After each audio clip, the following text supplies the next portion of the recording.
নারী ও শিশু নির্যাতন দমন আইনের সংশোধনীর খসড়ায় নীতিগত অনুমোদন দিয়েছে সরকার। এতে শিশু ধর্ষণের ঘটনায় সর্বোচ্চ গুরুত্ব দেওয়ার পাশাপাশি বিচারের দীর্ঘসূত্রিতা কমিয়ে আনা হবে। ডিএনএ পরীক্ষা ছাড়াই শুরু হবে বিচার। সব মতামত যাচাই বাছাই শেষে বৃহস্পতিবার আইনটিতে চূড়ান্ত অনুমোদন দেওয়া হতে পারে। বিকেলে এক প্রেস ব্রিফিংয়ে দুই উপদেষ্টা এসব কথা জানান। আরও জানাচ্ছেন সাজিদ সরকার। সম্প্রতি মাগুরা সহ দেশব্যাপী নারী ও শিশু ধর্ষণের ঘটনায় নানা সমালোচনা তৈরি হয়। এরই ধারাবাহিকতায় বিভিন্ন সংগঠন ও শিক্ষার্থীরা প্রতিদিনই বিক্ষোভ কর্মসূচি পালন করছে সারা দেশে।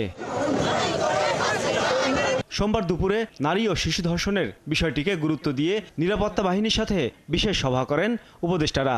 পরে ফরেন সার্ভিস একাডেমিতে সংবাদ সম্মেলনে জানান, বৃহস্পতিবার চূড়ান্ত হবে নারী ও শিশু নির্যাতন দমন আইন। শিশু ধর্ষণের মামলার বিচার করার জন্য বিশেষ ট্রাইব্যুনাল স্থাপনের বিধান রাখা হয়েছে। এই আইনে মামলাগুলোর বিচারিক কার্যক্রম চলমান রাখতে চট্টগ্রাম ও রাজশাহীতে আরও দুটি ডিএনএ ল্যাব স্থাপন করা হবে।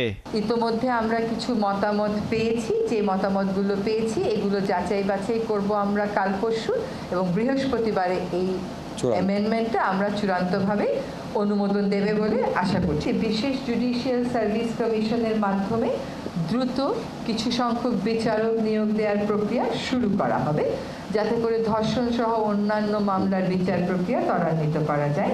আইন উপদেষ্টা বলেন, শিশু ধর্ষণের ঘটনায় বিশেষ ট্রাইব্যুনালের বিধান রেখে বিচার ও তদন্তের সময় কমানো হচ্ছে। কয়েকদিনের মধ্যেই শিশু আসিয়ার ডিএনএ রিপোর্ট পাওয়া যাবে বলেও জানান উপদেষ্টা। শুরু হবে বিচার প্রক্রিয়া। সম্মতি সহ যে সমস্ত ধর্ষণের ঘটনা ঘটতো, যে বিয়ের প্রলোভন দেখিয়ে এই সমস্ত মামলার অনেক আধিক্য ছিল, এই মামলাগুলোই বেশি ছিল। আর সম্মতি ব্যতিরেকে যে ধর্ষণের ঘটনা, সেই মামলাগুলোর বিচার এই জন্য আটকে থাকতো।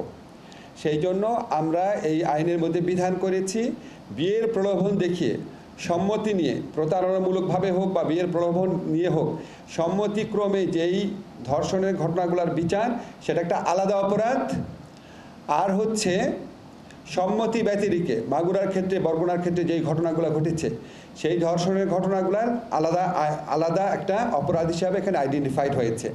এবং দ্বিতীয় শ্রেণীর যে অপরাধ বললাম, সম্মতি ব্যতিরেকে যে ধর্ষণ, সেটার ক্ষেত্রে বিচার এবং তদন্তের সময় কমানো হয়েছে। আমরা এটার উপর সর্বোচ্চ গুরুত্ব দিচ্ছি। এছাড়া নিরাপত্তা বাহিনীর সাথে বিশেষ এই সভায় সারা দেশে মাজার ভাঙ্গার বিরুদ্ধে সরকার আরও কঠোর হবে বলেও হুঁশিয়ারি দেন উপদেষ্টারা। নিষ্পত্তি হয়ে যাবে, যেহেতু অকাট্য অনেক প্রমাণ রয়েছে। সাজিদ সরকার, ৭১, ঢাকা।